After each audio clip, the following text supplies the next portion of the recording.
So you are out there communing with the wilds and you come across a player attacking in unison with their giant fluffy cat named Butterscotch. And you say, well, why not me? So you take a look at the ranger and you are a bit, well, lost. Well, that's where I'm going to help you out. This is the new player's guide to the ranger in Guild Wars 2. While this guide will focus on the core spec, I will also briefly cover the Druid, the Soulbeast, and the Untamed elite specializations.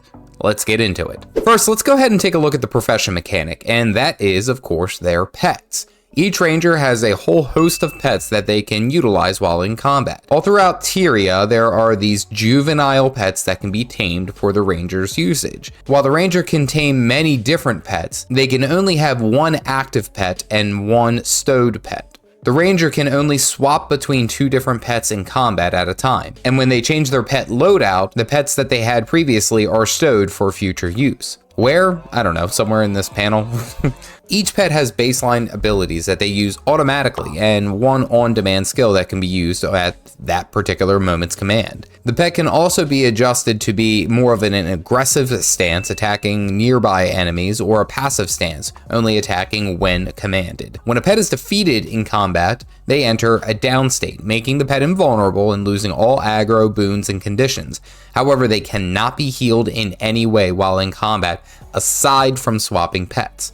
When a down pet is swapped, the cooldown to summon them back into combat is significantly longer. If the ranger leaves combat with their downed pet, the pet will start regenerating HP rapidly. The Traitlines of the ranger reflect their proficiency to wield nature and the wilds while in combat. They have access to marksmanship, skirmishing, wilderness survival, nature magic, and beast mastery. Marksmanship emphasizes starting a fight with an advantage, improving longbow skills. Skirmishing focuses on critical strikes as well as condition damage and weapon swapping. Wilderness survival improves defenses by removing conditions and increasing protection uptime.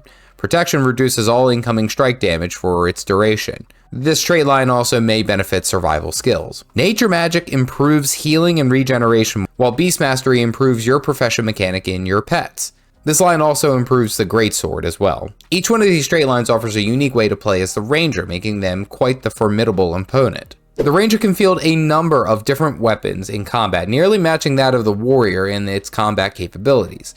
They can utilize a greatsword, a longbow, a shortbow, and with a weapon master training, the ranger can also use the staff and or the hammer.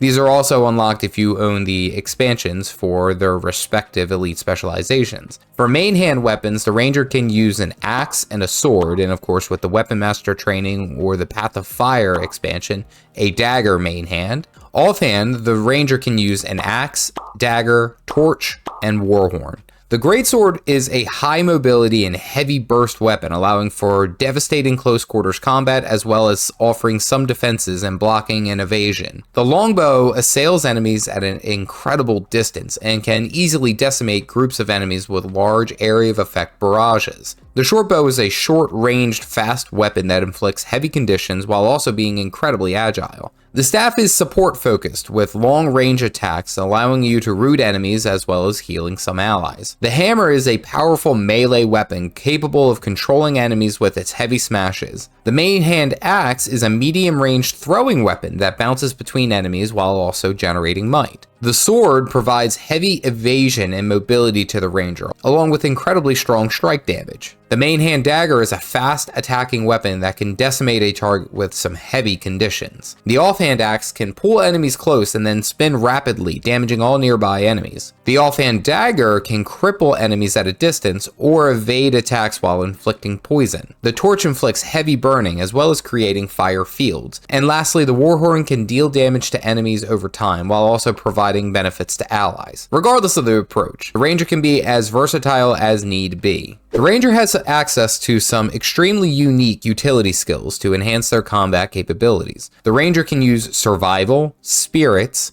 traps, commands, and signet skills. Survival skills are defensively oriented and assist in getting the ranger out of danger. Spirits are temporary effigies that can provide boons to allies or negative effects to enemies before disappearing. Traps are marked areas on the ground that trigger negative effects when enemies cross their thresholds. Commands are skills oriented around your pet, allowing them to improve not only their combat capabilities, but being able to assist allies or increase outgoing damage. Lastly, Signet skills provide strong passive and powerful active effects when activated. The Ranger truly has everything it needs to handle the wilds. The playstyle of the Ranger can be molded into many different forms to fit what they have in front of them. Tag teaming with their pet, they can provide not only support to allies, but heavy damaging combination attacks.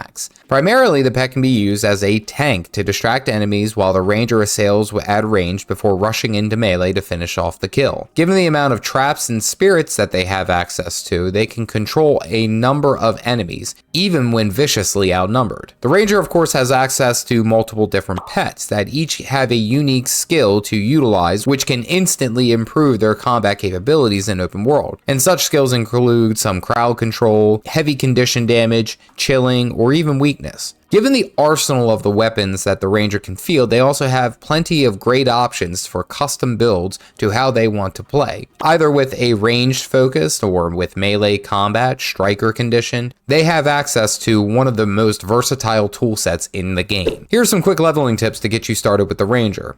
Learning pet control can drastically improve your experience, as you will be able to manage who or what you are attacking. The commands seen here allow you to decide when and where your pet attacks, so pick these up quickly. Number 2, the Beast Mastery trait line is a great place to start when it comes to leveling, as this gives your pet a hefty stat boost, allowing them to not only be able to tank everything, but also increase outgoing damage. Number 3, the Ranger is a bit limited to all the pets that you have access during your leveling experience. So always keep an eye out for any juvenile pets whenever you can and tame them when you find them. Once you tame them, you unlock it forever. Given that the Ranger has high base vitality, they can focus on more offensive stats such as power, precision, condition damage, or expertise. I'd recommend the Berserker stats for strike damage, or perhaps even a more defensive route by leveling out with some toughness, which reduces incoming strike damage. The baseline improvements to condition damage, I'd always say go with Viper's gear set. That's about as all around strong as what you would need, or perhaps even going with the Grieving stat for shorter open world fights. Best case scenario, or we'll say for the non-thinker, Celestials is always a great way to approach gear. Okay, so let's go ahead and talk about the elite specializations. First, we have the Druid, the elite specialization tied to the Heart of Thorns expansion. This elite spec gives access to glyph skills, which can change depending on what state you are in.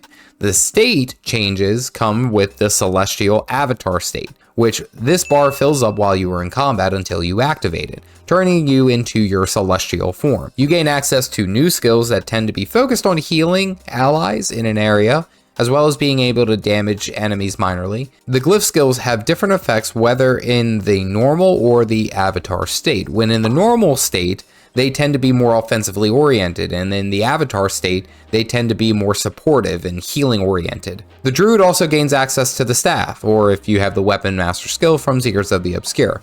The staff is a long-range poke weapon with some decent healing. The Druid is a fantastic support and is welcome in many different groups. And let's be serious, the Druid really fits that nature mindset perfectly. Next, we have the Soulbeast, the Path of Fire elite specialization. The crowning feature of the Soulbeast is their capability to meld with their pet, removing them from the battlefield and gaining increasing stat bonuses and skills based off of the pet that they are melded with. The Soulbeast can be a devastating powerhouse for many different builds, but the coolest is probably the Smoke Scale meld, which allows you to hit with an Omni Slash. The Soulbeast can also use stance skills, which allow unique effects for a few seconds once activated. And then, of course, the weapon that was associated with the Soulbeast was the main hand dagger, which, as we've covered, can overload enemies with some heavy conditions. The Soulbeast is one of the more popular elite specializations for the Ranger because it can be incredibly simple and incredibly powerful. Finally, we have the Untamed, the elite specialization for the End of Dragons expansion. This elite spec channels the power of the wilds, gaining access to the Unleash abilities, which can be transferred to either the Ranger or their pet. When the pet is unleashed, they gain access to empowered skill sets that can chill, slow, and damage enemies.